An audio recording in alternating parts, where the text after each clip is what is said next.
So you have just visited 2 schools in Helsinki, 2 schools that are participating in our projects, but the other one that you last visited, they have also a lot of their own projects in IT and in media, and they have this whole school approach to media education. But what we do, we coordinate development projects with the schools. So at the moment, what we're doing is game-based education, game-based learning.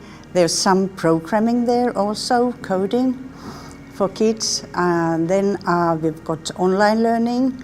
We've got these online campuses, develop campuses for upper secondary schools so that they can take courses in other schools also. There are 3 campuses at the moment in Helsinki area in the upper secondary schools. Then phenomenon-based learning, I don't know if that's something that you also do, so that the teaching is not subject-based, but based on studying phenomena.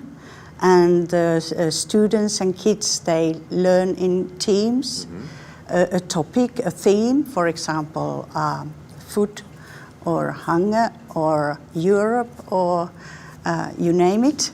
And they can pick their own sort of angle to that theme and start an inquiry process. And they study different teams, and then they come together and sort of learn, share and learn collaboratively. Our main sort of what we do most here, or what the most resources go into, is teacher training.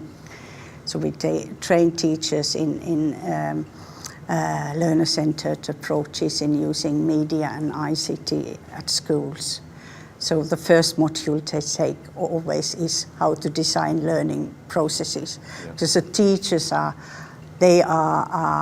used to, during their schooling, to design teaching processes, what I will do now and what I will do next in the classroom. But we want to turn it around, that they will design learning processes. What will the learner do, and what is the next step, and what will that next step bring to the learning process? Is more collaborative. Yeah.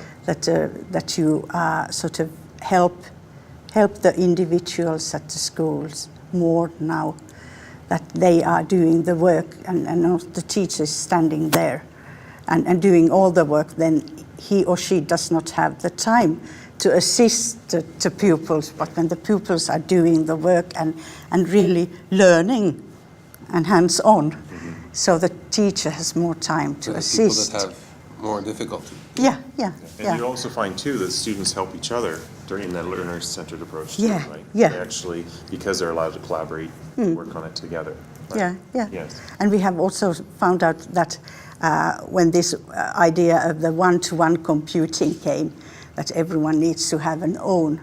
It's often better not to have your own and just to keep on learning by yourself.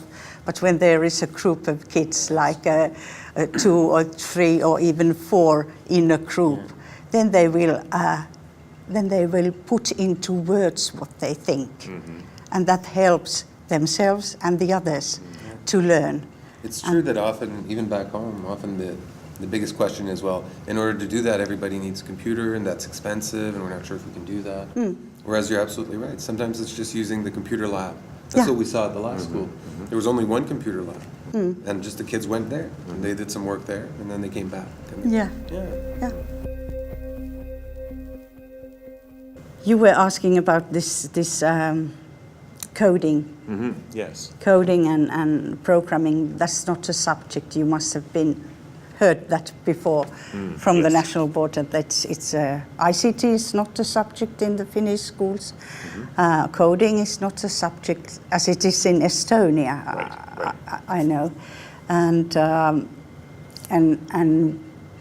we are now renewing the national framework curricula, and still there won't be any ICT subject or coding subject. But ICT will be more implemented within every sector of the curricula. So now it's part of these 21st century skills, or as it's spelled out in the Finnish curricula, the overall competencies that the kids need to learn at school. But then it will be sort of baked into every subject, that they need to reflect those people who will write the subject curricula. So they will have to think of what it means, what ICT and media means to this subject, and what kind of skills can be taught in that subject, what kind of competencies students need. So with the Media Center, they have resources here to allow them to record multimedia, video, audio. Teachers can come and learn ways of doing that. They can come, students can come in and book time and can use the studio to create stuff as well, which of course can then be reutilized within the system. And it's a shared resource. Again, it's something about, if you think about the Media Center and all the various ways that they help, these are overlay resources, people, social networking, or networking, and the ability to also focus on various processes or approaches.